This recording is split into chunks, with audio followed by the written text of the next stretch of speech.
নমস্কার, শুভ সন্ধ্যা and welcome to lakh টাকার লক্ষ্মী লাভ season 2।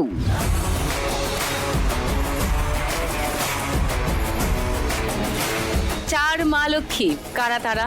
আজ যারা খেলতে আসবেন নিশ্চয়ই জানার জন্য অপেক্ষা করছেন, আমিও করছি। তাদের সঙ্গে আলাপ করার জন্য অপেক্ষা। তাদের ডেকে নিই, প্লিজ ওয়েলকাম। খেলা রোজ সন্ধেবেলায় লাখ টাকার লক্ষ্মী লাভ।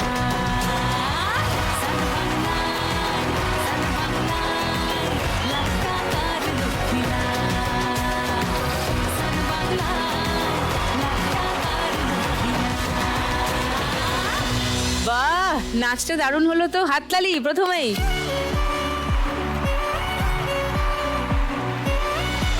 ওকে, তোমার সঙ্গে একটু ভালো করে আলাপ করি। মনসুরা, আসসালামু আলাইকুম সুদীপ্তা দি। ওয়ালাইকুম সালাম। আমি বারুইপুর থানা থেকে এসেছি। আমি দক্ষিণ 24 পরগনা, কুমারহাটে বাড়ি আমার। আমার একটা খাসের জায়গা 25-30টা পেয়ারা বাগান আছে। আমি সেই পেয়ারা চাষ করি, উপরন্ত লোকের বাগানে আমি পেয়ারা বাঁধারও কাজ করি।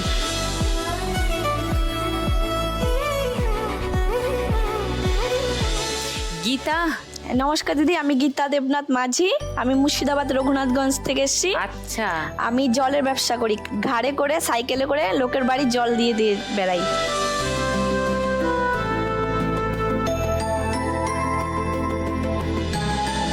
শান্তনা।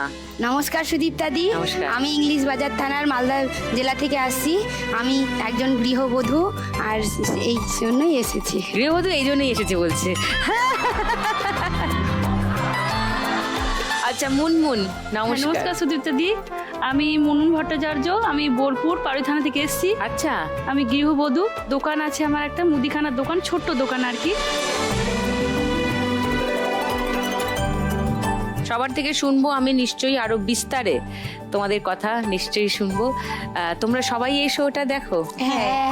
বাবা, একসঙ্গে একদিকে ঘাড়ের। হ্যাঁ হ্যাঁ, উত্তেজনা দেখে খানিকটা টের পাচ্ছি। আমার ছেলে বলবে যে দোকান বাদ দিয়ে তুমি সিরিয়াল টিভি দেখতে বসে যাও না। হ্যাঁ, দেখতেই হবে, না দেখলে আমার পেটের ভাত হজমই হবে না। বোঝো। আর আমার মেয়ে তো এখনো এসে এখনো বলছে মা আমি খেলতে যাবো। বলছে তোমাকে খেলতে হবে না, আমি খেলবো। টিভি অন করতে মা বলছে মা আমি টাকার খেলাতে দেখবো, আমাকে ওটাই চালিয়ে দাও। তাছাড়া কোনো কিছু দেখে না, ওর খুব ভালো লাগে। আচ্ছা, আমার বাড়ি টিভি নেই। আমার ছেলে 7টা বাজলে মা তুমি চলে যাও আন্টির বাড়ি, আন্টির বাড়ি তাড়াতাড়ি গিয়ে টিভিটা দেখে নাও। ও, অন্যের বাড়িতে গিয়ে দেখো? হ্যাঁ, আমার বোনের বাড়ি গিয়ে দেখি। ওকে, বাহ বাহ। তার মানে খেলা টেলাগুলো সব জানো, নিয়ম টিয়ম সবই জানো। শুরু করে দিই খেলা। ফার্স্ট রাউন্ডে আজকের খেলা টাকা ওড়ে দেখা ধরে।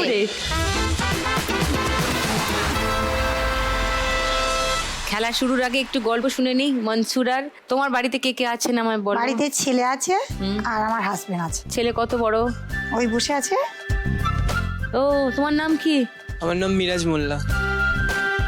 আর কেউ এসছে বাড়ি থেকে? বোনে দিদি এসছে আর যা এসছে। নমস্কার। নমস্কার। আর যা কোথায়? ওই উপরে বাচ্চা নিয়ে বসে আছে। ও, তোমার কথা একটু শুনি মনসুরা। আমার হাড়ের সমস্যা, হৃদয়ের সমস্যা? হ্যাঁ। কি সমস্যা? ওই শ্বাস ফেলতে কষ্ট হয়, যখন একটু সিঁড়ি বাড়িতে গেলে মাথা ঘুরে বসে পড়তে হয়। তার মানে কোনো একটা দুর্ঘটনা খবর শুনলে যে কেউ মারা গেছে, কাছের লোক বা কেউ মারা গেছে, তখন কষ্ট হয়, প্যানিক হয়, অস্থির অন্ত হতে হয়। তখন ওই স্যালাইন নিতে হয়, ওই শ্বাসের নিতে হয়, পাফ নিতে হয় মুখে। হ্যাঁ, হ্যাঁ। আচ্ছা। বাবা নেই, ছোটবেলায় মারা গেছে, তখন আমি 8 বছর বয়স। এবার দাদা মা ওরা আমার যেখানে বিয়ে সম্বন্ধ করে ওটা লুকিয়ে করতে চায়, যে ওদের সঙ্গে জানাবো না, বিয়ে দিয়ে দেবো, এরকম করতে চায়। তা আমি ভাবলাম যে যেখানে বিয়ে দেবে সেখানে তো সে জানলে আমার তো ছেড়ে দেবে, চলে আসতে হবে। এবার বলে আমার হাজবেন্ডের সঙ্গে দেখা হয়েছে একদিন, দুজনের কথা আলোচনা করে দুজনের মধ্যে একটা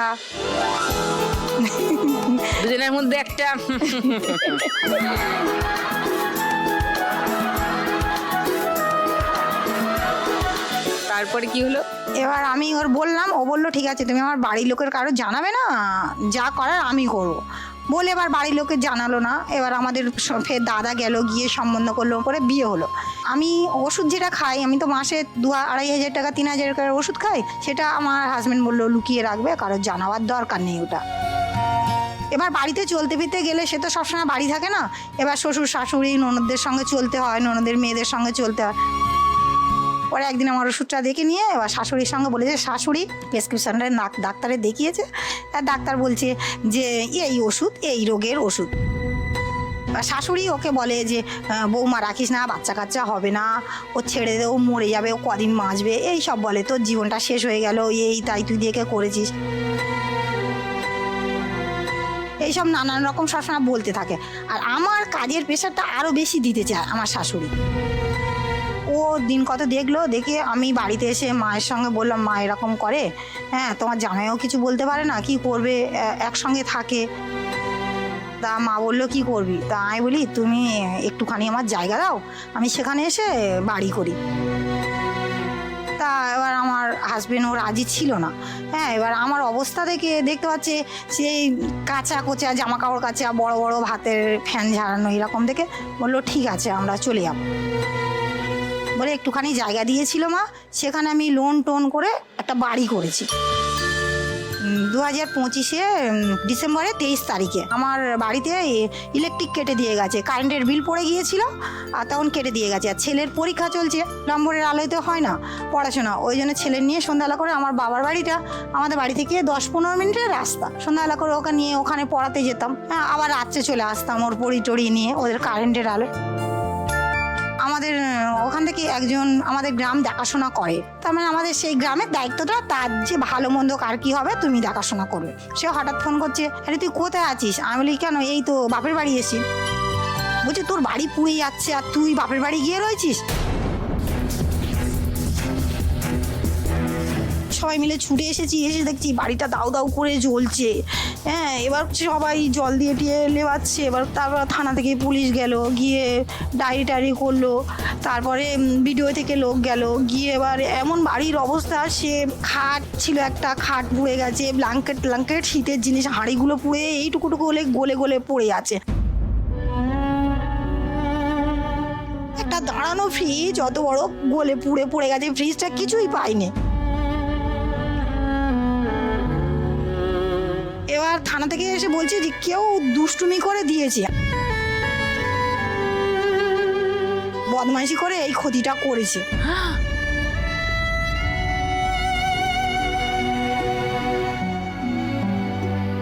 ভিডিও থেকে এসে দেখে টেকে গিয়ে ইনকোয়ারি করে বললো তোমার একটা বাড়ি দেবো, এখন আপাতত তিরপল দিচ্ছি, নিয়ে থাকো। হ্যাঁ, তিরপল নিয়ে ওই চালটা তিরপল দিয়ে এখন রয়েছি। খুব বৃষ্টি, তো বুঝতে পারছেন তো তিরপলের এতে বৃষ্টিটা আটকাচ্ছে না। ওর বাবার গাড়িটা 95 গাড়ি বন্ধও করে দিয়েছে, রোডে চালাতেও দিচ্ছে না। কি গাড়ি? 95 অটো, ও রোডে চালাতে দিচ্ছে না। তারপর আমার এই ওষুধের টাকা, এবার ছেলের পড়াশোনার টাকা, আর একদম পেরে উঠছি না।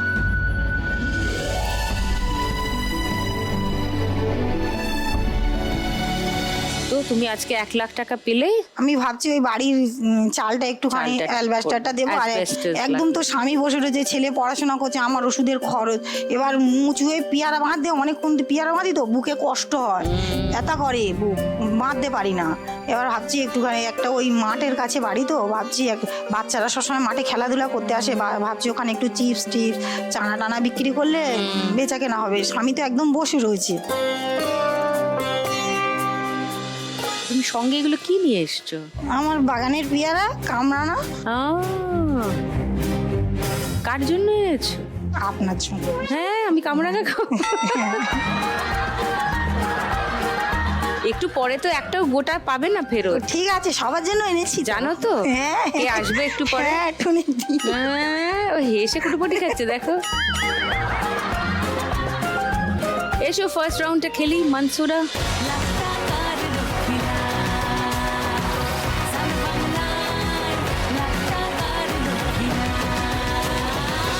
তোমার 1 মিনিট সময় শুরু এখন। না রে না, আর তো পারে না, মন আমার নাস্তা না বুধ। ভালো করে ধরো, ভালো করে ধরো। না রে না, কারো 500 টাকার নোটগুলো, 500 টাকার নোটগুলো। বাবা একসঙ্গে 3-4টে করে ধরে নিচ্ছে, লাভলি। যন্ত্রণায় বাড়িতে দোকানে ওপর থেকে পড়বে। যেখানে সেখানে বানভাসি, ওই বলি বাড়াতে ডাকতে সাড়াতে তাড়াতাড়ি তাড়াতাড়ি তাড়াতাড়ি। দাসী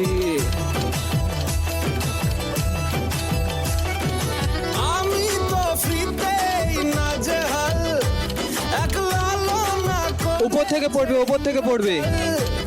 কে সামলায় পড়ছে পড়ছে ওপর থেকে ওই তো ধরো, পড়ছে পড়ছে। ধরো। আমায় না রে না আর তো পারে না হ্যাঁ দেওয়াল থেকে দেওয়াল থেকে। তো না বোধ একজনের হৃদয় 500 টাকা ধরো, 200 টাকা ধরো।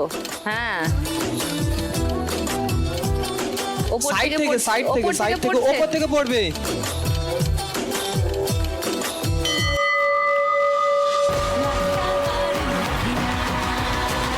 500, 1000, 2400, 4000, 50, 60, 5160। তোমার বাড়িতে কে কে আছে গীতা? আমার হাজবেন্ড, মেয়ে আর আমি। তুমি কি করো বললে? আমি জল কাঁধে করে নিয়ে সাইকেলে করে ভারী ভারী জল তুমি বয়ে হ্যাঁ, নিয়ে সবার দিয়ে বাড়ি আসো। বাড়ি দিয়ে আসি। এটা কতদিন হলো করছো? এটা হয়ে গেল 6-7 মাস হয়ে গেছে। তার আগে কি করতে? আমার কথাটা বলি শোনেন, আমি রং নাম্বারে আমার হাজবেন্ডকে রং নাম্বারে প্রেম করে বিয়ে করেছি। আইয়ো, রং নাম্বারে ফোন হয়? হ্যাঁ, মানে এরকম 2-4 দিন কথা বলতে বলতে তারপরে ওর মধ্যে ভালোবাসা একটা হয়। 10 দিনের মধ্যে আমি নিয়ে পালিয়ে এসেছি। নিয়ে পালিয়ে এলেন? 5 দিন কথা বলেছি, 6-7 দিনের মধ্যে মানে 10 দিনের মধ্যে নিয়ে পালিয়ে এসেছি। বয়স কত তখন? তখন 15। মানে উঠতি বয়স, প্রেম হাবুডুবু।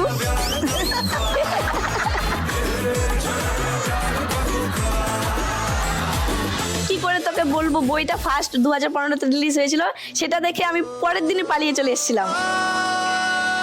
আমি ভেবেছিলাম আমার হিরো আসছে স্বপ্নের, হিরোর সঙ্গে পালিয়ে যাচ্ছি।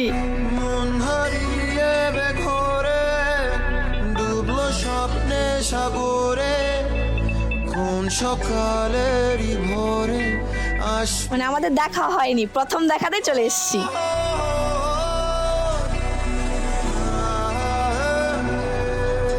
আমি আলিপুরদুয়ারের মেয়ে, হ্যাঁ। এসে পড়েছি মুর্শিদাবাদে।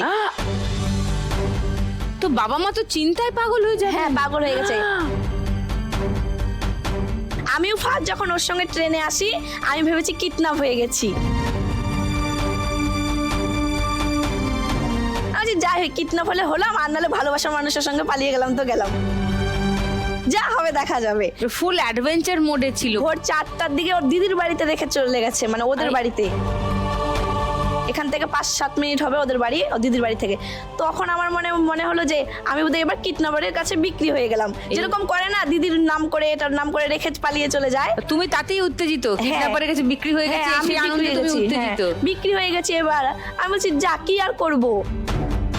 তারপরে দেখছি সকালের দিকে ব্রাশ করতে করতে আবার আসে। তারপরে আমার মনটা ফিরিয়ে এলো, না আমার মনে কিডন্যাপার আমারই ফিরে আছে। এসেছে। আচ্ছা, তারপর? তারপর বাড়ি থেকে জানানো হলো, তারপর আমার বাড়ি থেকে এসেছিল পুলিশ নিয়ে। বেশ করেছে। তারপর? আমাদের দুজনকেই নিয়ে যায়। Very good. তারপর? পুলিশে নিয়ে যাওয়ার পরে আমাকে হোমে দিতে চায়, তো আমার বাড়ির লোক বলে নিয়ে গেছিল। তো আমার হাজবেন্ড জেলেও ছিল 1 মাস। দিদি আমি জেল থেকে বেরানোর পরে আবার সঙ্গে সঙ্গে ওকে ফোন করেছি, আবার 6 মাস পরে আবার আমাকে নিয়ে চলে এসছে। একই বউকে আবার তুলে নিয়ে চলে এসেছে। তারপরে এরকম করতে করতে 2.5 বছর আমি শ্বশুর বাড়িতে ছিলাম। 2.5 বছর তুমি হ্যাঁ, এরকম যাচ্ছ হ্যাঁ, আসছো হ্যাঁ, পালাচ্ছ হ্যাঁ, আবার যতদিন ফেরত আমার আসছো। কেসটা ছিল, যেদিন আমার কেসটা উঠে আমি মায়ের বাড়ি থেকে আসি, হ্যাঁ। আর আগের দিন ট্রেনে উঠি, পরের দিন সকাল 6টায় ট্রেন থেকে নামি। হাজবেন্ড স্কুলের ভ্যান চালায়, হাজবেন্ড গাড়ি চালাতে চলে গেছে, আমাকে বলছে তুমি বাড়ি চলে যাও, আমি পরে আসবো, ডিউটিটা করে নেই। তখন তোমার বয়স কত? আমার বয়স 18 হয়েছে। ও 18 হয়েছে তখন। হ্যাঁ, আচ্ছা। 18 যেদিন হয়েছে, তারপর কোর্ট থেকে আমাদের ম্যারেজ হয়েছে। ম্যারেজ হওয়ার পরে আমি শ্বশুর বাড়ি গেছি, তারপর দেখি আমার আর ঢুকতে দেয়নি। ও, তখন সেই মুহূর্তে আমার কাছে একটা বালিশ, ল্যাপ কাঁথা, থালা বাসন কিচ্ছু ছিল না। আমি কোথায় যাব না যাব, তারপরে আমি কি করব না করবো, হাজবেন্ডকে পাশের বাড়ি একজনের মোবাইল থেকে ফোন করলাম। তখন তো আর মোবাইল ছিল না, ছোট মোবাইল। তারপরে হাজবেন্ড বলছে দেখো কোথাও যদি ভাড়া পাও। ও আমার সাথ দিয়েছে সব সময়। তারপরে পাশে একটা টালের বাড়ি ভাড়া ছিল, ওই ভাড়া বাড়িতে গেছি, কিন্তু আমার কাছে কোনো বাসনপত্র কিচ্ছু ছিল না। পাশে মানে কাকি বলতাম, ওদের বাড়ি থেকে ওদের একটা গামলা, একটা থালা, একটা গ্লাস দিয়েছিল, ওইগুলোতে রান্না করে খেতাম। বিছানায় যে পারবো সেই সব বলে পাটি বলে কিচ্ছু ছিল না, মাটিতে দুজনে বিছানা করে ঘুমাতাম। তারপরে দিয়ে আস্তে আস্তে ভাড়া বাড়িতে 1 বছর ছিলাম। হট করে ভাড়া বাড়ি থেকে বলে যে 7 দিনের মধ্যে ভাড়া ছেড়ে দাও। কেন? টাকা পয়সা দিতে পারছিলাম না, হাজবেন্ডের ইনকাম কম। তারপরে কি করব, কিছু পাচ্ছি না। তারপরে আমার বাবা ওখানে একটা জায়গা কিনে দেয়, ওখানে আমি টিন দিয়ে বাঁশ দিয়ে বাড়ি করেছি। বাবা যে জায়গাটা কিনে দেয়, এখন আমি সেই বাড়িতেই আছি। তারপরে দিয়ে আমি অনেকটা চেষ্টা করেছি, হাজবেন্ডের এরকম অভাব, কি করব না করব কোনো কিছু বুঝতে পারছিলাম না।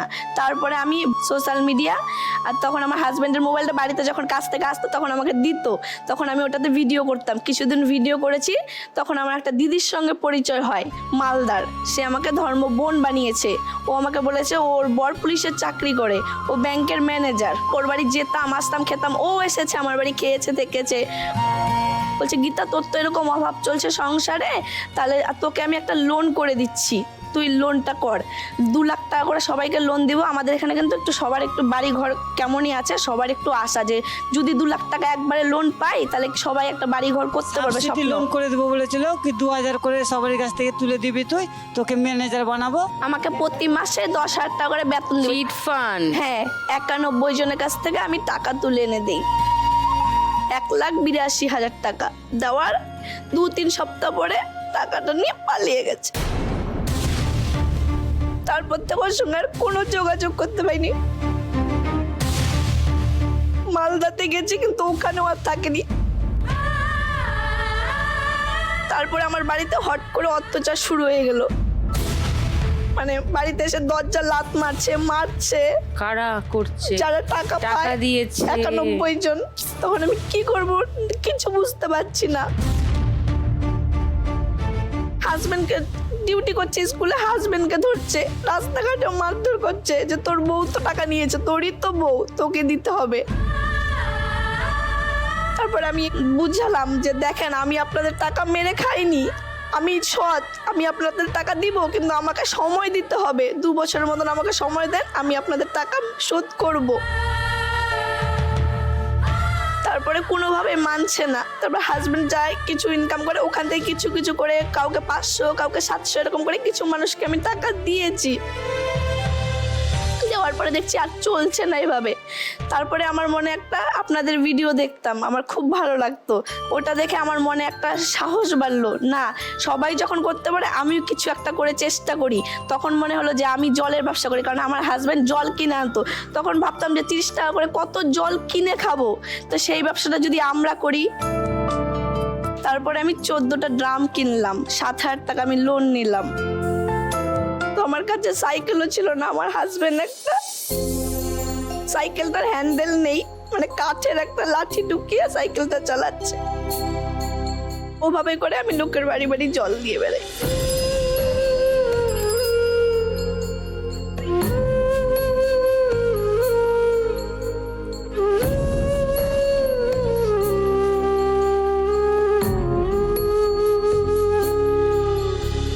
তো এখন কত ড্রাম তুমি সাপ্লাই দাও? আমি 14টার থেকে শুরু করেছিলাম, এখন 40টার মতন আছে। বাহ। এখন আরো চাইছে সবাই। আমি টাকার অভাবে ড্রাম কিনতে পারছি না। এতটা কষ্ট করে এখন আমার শরীর দিয়ে একটা প্রবলেম শুরু হয়েছে, আমার ব্লাড যাচ্ছে শরীর দিয়ে। ও ডাক্তার বলছে বেড রেস্টে থাকো, কিন্তু আমাকে তো বেড রেস্টে থাকলে চলবে না, আমাকে সংসার আগিয়ে নিতে হবে। আমার আজ পর্যন্ত আমি আমার মেয়েটাকে এখন পর্যন্ত একটা পায়ের তোড়া বানিয়ে দিতে পারিনি। আমার তো ইচ্ছা হয় যে আমি আমার মেয়েটাকে কিছু একটা দিই, ওর খুবই ইচ্ছা, কিন্তু আমি পারি না দিতে, আমি নিরুপায় মা।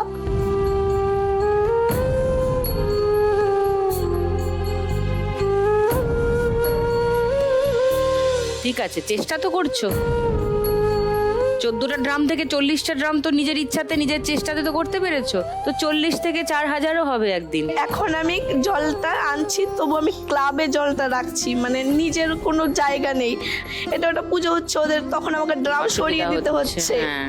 তখন আমার খুবই অসুবিধা হচ্ছে। তাই আমি চাইছি যে 1 লাখ টাকা পেলে কি করবে আজকে? 1 লাখ টাকা পেলে আমি প্রথমে একটা ভাড়া দোকান নিব, যাতে আমি জলের ব্যবসা, জলের ড্রামগুলো রাখতে পারি, আর কিছুটা ড্রাম কিনবো। আমাকে অনেকে জল চাইছে, দিতে আমি পারছি না, কারণ আমার কাছে তার মানে ডিমান্ড আছে, হ্যাঁ। রাইট? তাহলে তোমার এই ব্যবসাটা আরো ভালো করে করার অপশন আছে। তারপরে আমি আমার চিকিৎসা করব, ব্লাড যাচ্ছে ওটা, আর আমি আমার মেয়েকে কিছু দিতে চাই। ও এসো ফার্স্ট রাউন্ডটা খেলি গীতা।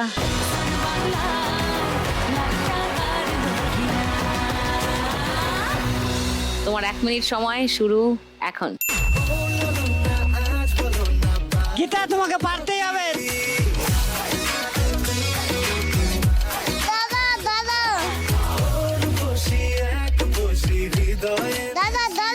100 টাকা 100 টাকা 100 টাকা। দাদা দাদা দাদা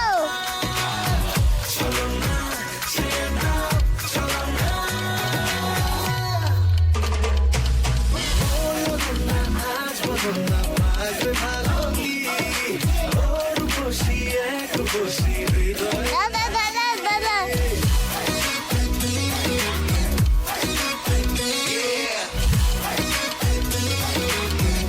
উপর থেকে